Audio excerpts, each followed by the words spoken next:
ഞാനിപ്പം അർജന്റീനയിലാണുള്ളത്. അർജന്റീനയിൽ നിന്ന് നമ്മൾ ഉഷുവായിക്ക് പോകുന്ന വഴിയാണ്. ഇവിടെ ഭയങ്കര മഞ്ഞാണ്, പുറത്ത് ഒന്നും കാണാനൊന്നും പറ്റത്തില്ല, വിസിബിലിറ്റി ഭയങ്കര കുറവാണ്. നമുക്ക് അതുകൊണ്ട് പതുക്കെ പോകാൻ പറ്റുള്ളൂ. ഇനി ഉഷുവായിക്ക് ഏതാണ്ട് 2000 കിലോമീറ്ററാണ് ഇവിടെ നിന്നുള്ളത്. ഒരു 4-5-6 ദിവസം കൊണ്ട് എത്താമെന്നാണ് വിചാരിക്കുന്നത്. പതുക്കെ പോകാമെന്നാണ് വിചാരിക്കുന്നത്. റോഡുകൾ അത്ര സ്പീഡിൽ പോകാൻ പറ്റുന്നതല്ല, മഞ്ഞുണ്ട്.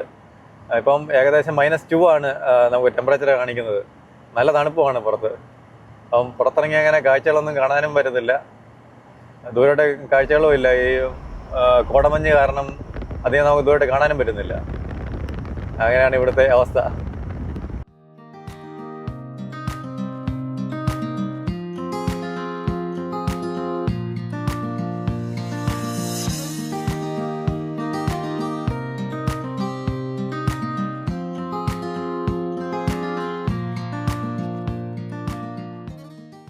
ഇപ്പം മഞ്ഞൊരു ബ്ലൂ കളറായി. നേരത്തെ ഒരു വൈറ്റ് കളറായിരുന്നു, ഇപ്പം ഏകദേശം ബ്ലൂ കളറാണ്. വിസിബിലിറ്റി ഭയങ്കര കുറവാണ്, ഒന്നും കാണാൻ പറ്റുന്നില്ല. അതിനെ ഒരു 50 കിലോമീറ്റർ സ്പീഡിലാണ് ഇപ്പോൾ പോയിക്കൊണ്ടിരിക്കുന്നത്.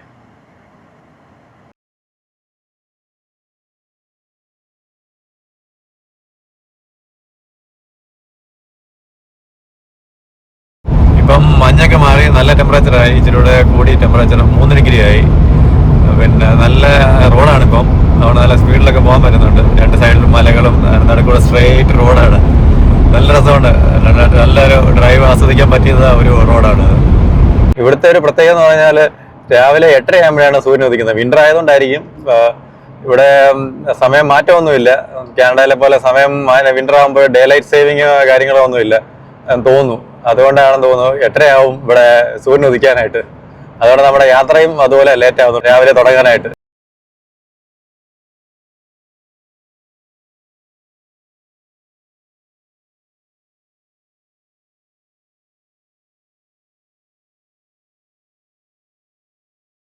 എല്ലാ ദിവസവും രാവിലെ ഞാൻ വണ്ടി എടുത്തു കഴിഞ്ഞാൽ ഉടനെ തന്നെ ഫുൾ ടാങ്ക് പെട്രോൾ അടിക്കും. പിന്നെ 2 ജെറിക്കാന് ഞാൻ ഫില്ല് ചെയ്ത് വെച്ചിട്ടുണ്ട് വണ്ടിയിൽ.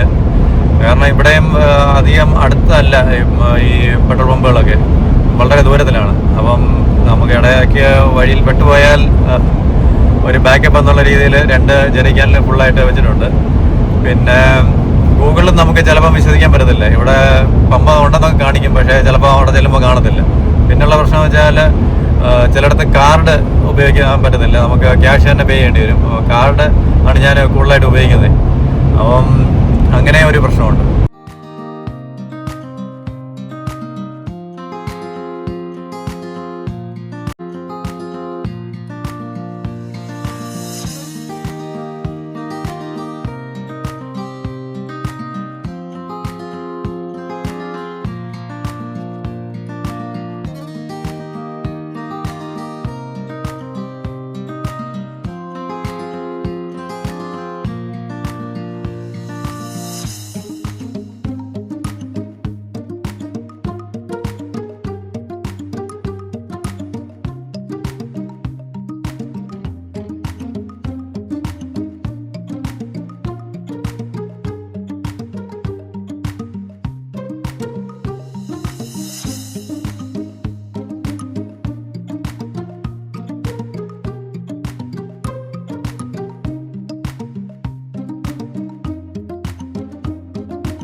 മണിക്കൂറായി ഡ്രൈവ് ചെയ്യുന്നു. ഇതുവരെ ഒരു ഗ്യാസ് സ്റ്റേഷനോ വീടുകളോ മനുഷ്യവാസമുള്ള സ്ഥലം ഒന്നും ഇതുവരെ കണ്ടില്ല.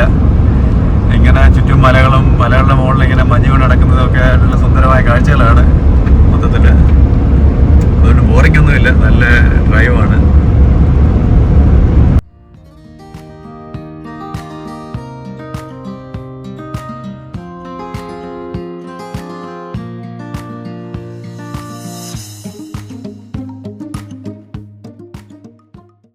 നമ്മളങ്ങനെ 230 കിലോമീറ്റർ യാത്ര ചെയ്തിട്ട് മരുഭൂമി കൂടെ യാത്ര ചെയ്തിട്ട് ആരും ഇല്ലാത്ത സ്ഥലത്ത് ഇവിടെ യാത്ര ചെയ്തിട്ട് ഒരു ചെറിയൊരു വില്ലേജിലെത്തി. ഇവിടെ പെട്രോൾ പമ്പ് ഉണ്ടെന്നാണ് കാണിച്ചത് മുമ്പേ.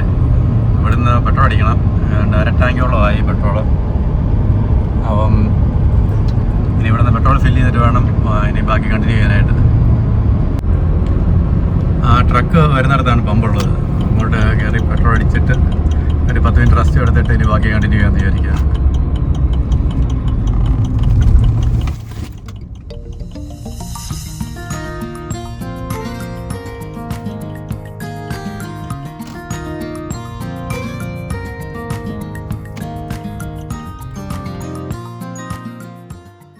ഇവിടുന്ന് പെട്രോളൊക്കെ അടിച്ച് ഇനി നമ്മൾ യാത്ര തുടങ്ങുകയാണ്. ഇവിടെ ഒരു മെയിൻ സ്റ്റോപ്പാണെന്ന് തോന്നുന്നു എല്ലാവരുടെയും. കുറേ പേരുണ്ട് ഇവിടെ ആൾക്കാരൊക്കെ. വീണ്ടും നമുക്ക് മരുഭൂമി തന്നെയാണ്. ഒന്നും കാണാനില്ല, മനുഷ്യവാസമോ ഒന്നുമില്ല, ഒരു കടയോ ഒന്നുമില്ല, ആൾക്കാരും ഇല്ല, ഒന്നുമില്ല. വീണ്ടും എനിക്ക് തോന്നുന്നു ഇനി ഒരു 10-20 കിലോമീറ്റർ ഇത് തന്നെയാണ്. ഞാൻ മാപ്പിൽ നോക്കിയിട്ട് ഒന്നും കാണാൻ പറ്റുന്നില്ല. ഇപ്പം സിഗ്നല് തീരെ ഇല്ല ഇപ്പം. അത് കാരണം മാപ്പ് ഒന്നും കാണാൻ പറ്റുന്നില്ല. ഇനി എത്ര ദൂരം പോകണമെന്നും അറിയത്തില്ല കറക്റ്റായിട്ട്. അങ്ങ് ദൂരെ മലയിലൊക്കെ മഞ്ഞ് വീണ് കിടക്കുന്ന കാണാൻ പറ്റും. നല്ല രസമുണ്ട്. നമ്മുടെ നാട്ടിൽ നിന്ന് ഹിമാലയ ട്രിപ്പ് പോയൊക്കെ ഇങ്ങനെ കാണാം, അതുപോലെ ആണ്.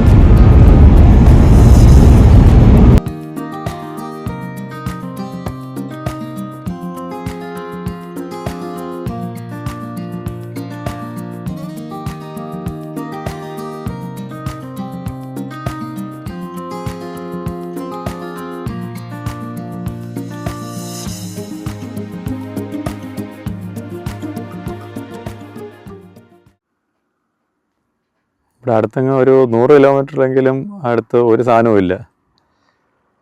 ഇവിടെ ആകെ 2 വീടാണുള്ളത്. ഇവർ ആടിനെ വളർത്തലും ഒക്കെ ആണെന്ന് തോന്നുന്നു. ഇവിടെ കുറേ ചെമ്മരിയാടിനെയൊക്കെ കാണാം. നല്ല രസമുണ്ട് ഇവിടെ കാണാനായിട്ടൊക്കെ.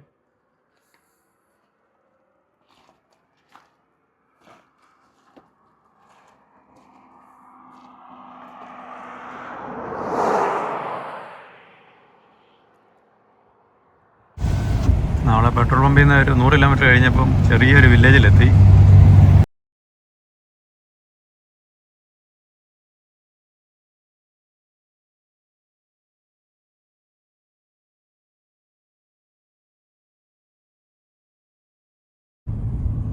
ഇന്ന് ഞായറാഴ്ച ആയതുകൊണ്ടാണ് തോന്നുന്നത് ആരെയും കാണുന്നില്ല പുറത്തങ്ങ്. പിന്നെ തണുപ്പുമാണ്. വീണ്ടും നമ്മളിങ്ങനെ പോയിക്കൊണ്ടിരിക്കുകയാണ്. ഇനി എവിടെയെങ്കിലും ഫുഡ് കഴിക്കാൻ നിർത്തണം. ഒരു 2 മണിയാവുന്നു. ഞാനങ്ങനെ ഫുഡ് ഉണ്ടാക്കാനായിട്ട് ഒരു സ്ഥലത്ത് നിർത്തി. ഇന്നത്തെ വിഭവം സോസേജാണ്. സോസേജും ബ്രെഡും.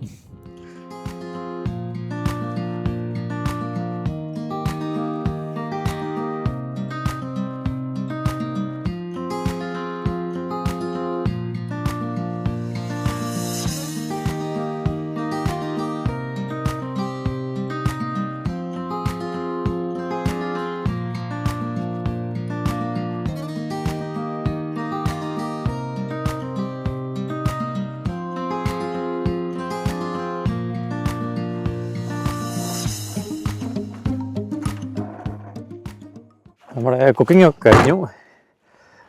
ഇനി നമ്മൾ യാത്ര തുടരുകയാണ്. നമ്മൾ വേസ്റ്റ് ഒന്നും ഇവിടെ കളയാറില്ല. വേസ്റ്റ് എല്ലാം നമ്മൾ ഈ ബാഗിലാണ് ഇടുന്നത്. എല്ലാം ഇതിനെ വയ്ക്കും. എന്നിട്ട് ഗ്യാസ് സ്റ്റേഷനിലോ അല്ലെങ്കിൽ ക്യാമ്പ് ചെയ്യുന്ന സ്ഥലത്ത് അവിടെ കൊണ്ട് ഡിസ്പോസ് ചെയ്യാണ് പതിവ്. മൊബൈലിൽ ഇവിടെ സിഗ്നലോ ഒന്നുമില്ല, മനുഷ്യരോ ഒന്നുമില്ല ഇവിടെ. വീടുകളോ കാര്യങ്ങളോ ഒന്നുമില്ല ഇവിടെ. ഒരു വിജനമായ സ്ഥലത്തൂടെയാണ് നമ്മളിങ്ങനെ പോയിക്കൊണ്ടിരിക്കുന്നത്. ഇടയ്ക്ക് ഇങ്ങനെ വല്ലപ്പോഴും ഓരോ വണ്ടികൾ വരുന്നുണ്ട്, ഓപ്പോസിറ്റ് വരുന്നുണ്ട് എന്നല്ലാതെ വേറെ ഒന്നുമില്ല ഇവിടെ. വിജനമായ വഴികളാണ് പോകുന്നത്.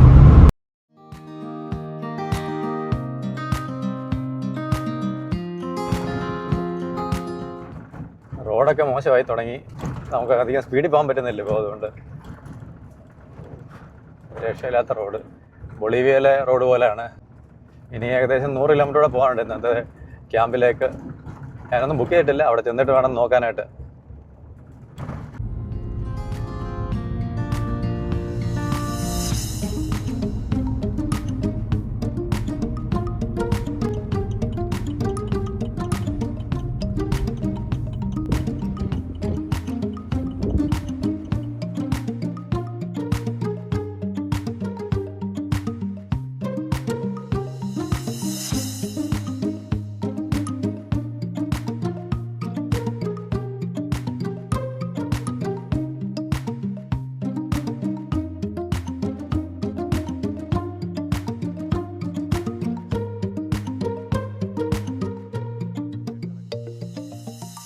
നമ്മളങ്ങനെ റയോമയോയിലെത്തി.